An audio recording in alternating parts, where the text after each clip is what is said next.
সাংবাদিক প্ৰতিবাদী কণ্ঠৰ এজন যুৱক উৎপল বৰাক চৰকাৰে গ্ৰেপ্তাৰ কৰিবৰ কাৰণে তেওঁক ঘেৰি ফুৰিছে আৰু এইটো এটা একদম গৰিহণাৰ যোগ্য কথা। এনে ঘটনা আমি গৰিহণা দিছোঁ আৰু ভৱিষ্যতলৈ এনেধৰণৰ কামৰ পৰা চৰকাৰ বিৰত থাকিব লাগিব।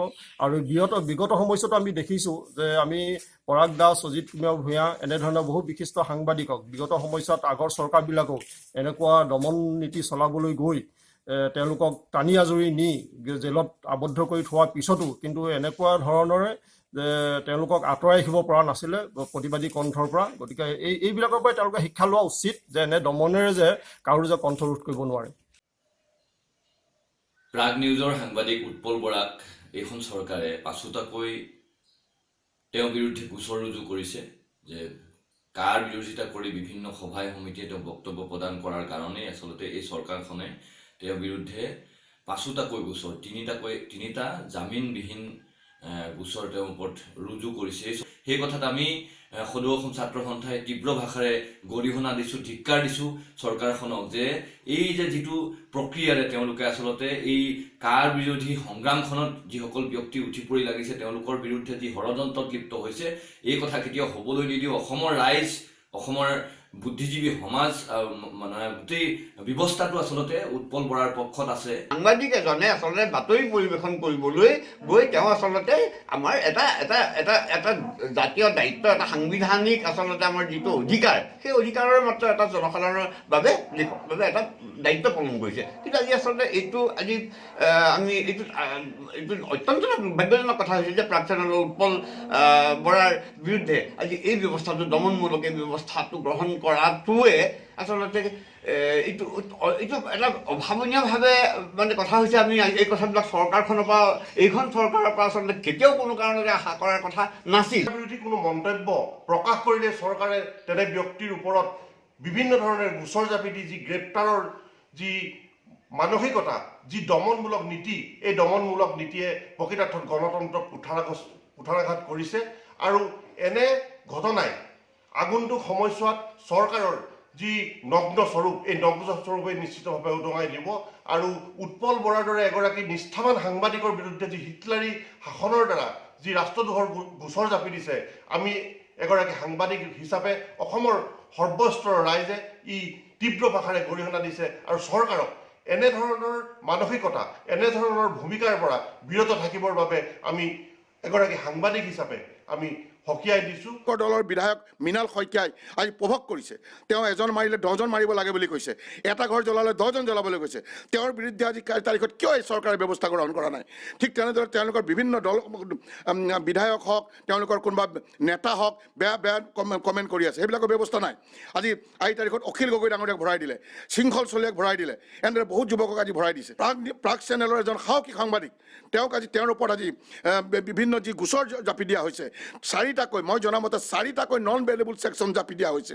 আৰু সেই গোচৰকেইটা দিয়াৰ কাৰণে তেওঁ আজি জামিন পাবলৈ সক্ষম বৰ্তমানলৈকে হোৱা নাই। কিন্তু মোৰ বিশ্বাস আছে আইনৰ ওপৰত তেওঁ নিৰ্দোষীকৈ জামিন পাব, আইনৰ বিচাৰত তেওঁ জামিন পাব। কিন্তু কথা হ'ল আজি বিহুৰ দিনা, আজি ভোগালী বিহুৰ দিনাখন তেওঁ আজি পলাই থাকিব লগা হৈছে। মাকৰ ওচৰলৈ আহিব পৰা নাই, পৰিয়ালৰ ওচৰলৈ আহিব পৰা নাই, অৰ্থাৎ দুখ লাগি যায় আমাৰ। গতিকে এই চৰকাৰক ধিক্কাৰ দিছোঁ, এই চৰকাৰ সোনকালে খেদিবৰ হ'ল। এখন ফেচিষ্ট চৰকাৰৰ পৰা আমি কি আশা কৰিব পাৰোঁ?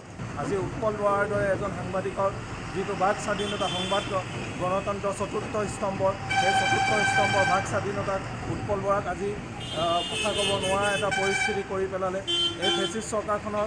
আৰু এতিয়া আমি দেখিব পাইছোঁ যে কাৰ বিৰোধী আন্দোলনত চৰকাৰৰ বিপক্ষত যিসকলে স্থিতি লৈছে সেইসকলক আচলতে চৰকাৰে দমনমূলক নীতিৰে তেওঁলোকক দমনিত কৰিব খুজিছে। আৰু এনে যদি হৈ গৈ থাকে আচলতে চৰকাৰখনক ইতিমধ্যে চৰকাৰৰ ফেচিষ্ট আৰু গণতন্ত্ৰৰ চতুৰ্থ স্তম্ভক যিটো খৰ্ব কৰাৰ যিটো পৰিস্থিতি উদ্ভৱ হৈছে সেইটো অত্যন্ত গৰিহণাযোগ্য।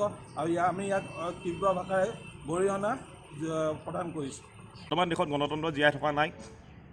বৰ্তমান এতিয়া আমি ৰাজতন্ত্ৰ চলি আছে বুলিও নকওঁ, কাৰণ ৰাজতন্ত্ৰটো ৰজাই প্ৰজাক সেইদৰে শাসন কৰা নাছিলে। বৰ্তমান দেশত অসুৰতন্ত্ৰ চলিছে, আৰু অসুৰতন্ত্ৰ চলি থকাৰ বাবে আজি গণতন্ত্ৰৰ চতুৰ্থ স্তম্ভ সাংবাদিকৰ পৰা নানা ধৰণৰ আমি নিৰ্যাতন চলা শুনিবলৈ পাইছোঁ যে উৎপল বৰাৰ ওপৰত তেনেধৰণৰ নানা ধৰণৰ হাৰাশাস্তিমূলক আমি ঘটনা হোৱা শুনিবলৈ পাইছোঁ। গতিকে আমি বীৰ লাচিত সেনাই ইয়াক তীব্ৰভাৱে গৰিহণা দিছোঁ। গতিকে কোনো কাৰণতে আমি এনেধৰণৰ গণতন্ত্ৰ চতুৰ্থ স্তম্ভৰ ওপৰত যি হাৰাশাস্তি চলাইছে আমি কোনো ধৰণৰ আমি এইটো সমৰ্থনযোগ্য নহয়। আমি ইয়াৰ ভিতৰত তীব্ৰ প্ৰতিবাদ কৰিবলৈ ওলাই আহিম যদি চৰকাৰে যদি এই সময়তে যে তেওঁলোকে যদি চৰকাৰে যদি ৰাইজৰ ওপৰত শাস্তি কৰা যদি বন্ধ নকৰে।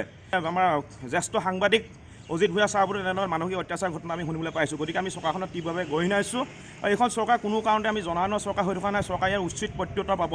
ৰাইজ আজি সজাগ হৈছে। গতিকে সময় থাকোঁতে চৰকাৰ এইখন বিজেপি চৰকাৰ সজাগ হওক, সচেতন হওক, নহ'লে কিন্তু ৰাইজে ইয়াৰ উচিত প্ৰত্যুত্তৰ লৈ আমি সাজু হৈ আছোঁ।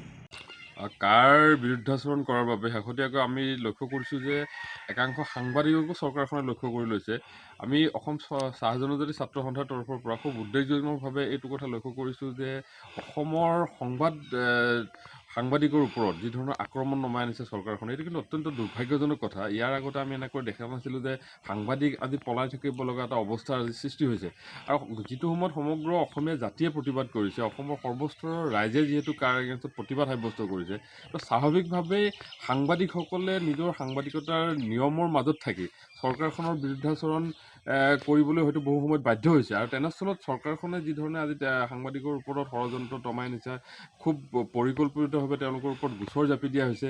আৰু এই এটা যিটো বাতাবৰণ আজি তৈয়াৰ হৈছে, সঁচা কথাত ক'বলৈ গ'লে অসমত এটা খুবেই দুৰ্ভাগ্যজনক যে আজি গণতন্ত্ৰৰ চতুৰ্থ স্তম্ভক যি ধৰণে আজি আক্ৰমণ কৰা হৈছে। আৰু গণতন্ত্ৰৰ চতুৰ্থ স্তম্ভৰ যিটো নিৰপেক্ষতা আৰু গণতন্ত্ৰৰ চতুৰ্থ স্তম্ভৰ যিটো তেওঁলোকৰ যি ধৰণে নিজৰ মত প্ৰকাশৰ যিটো স্বাধীনতা, তাক কাঢ়ি আনিব বিচৰাটোৱে সঁচাকৈ আমি ভাবোঁ যে অসমীয়া জাতিৰ বাবে খুব দুৰ্ভাগ্যজনক এটা দিন।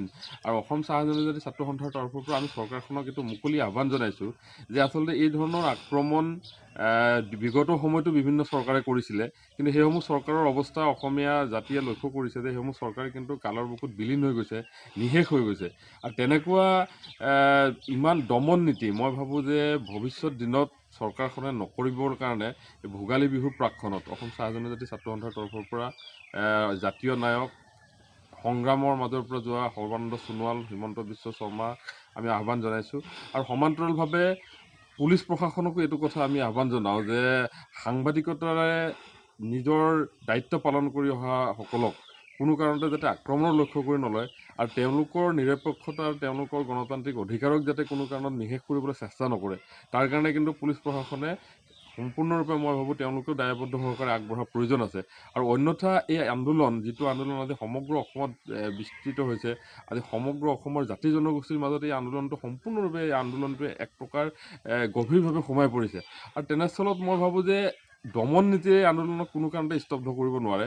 চৰকাৰৰ যিমানে নিৰ্দেশনা নাহক কিয়, পুলিচ প্ৰশাসনৰ যিসকল ব্যক্তি, যিসকল অসমীয়া ব্যক্তি, তেওঁলোকক আমি আহ্বান জনাওঁ যে অসমীয়া ল'ৰাৰ ওপৰত ষড়যন্ত্ৰ কৰাটো বন্ধ কৰক।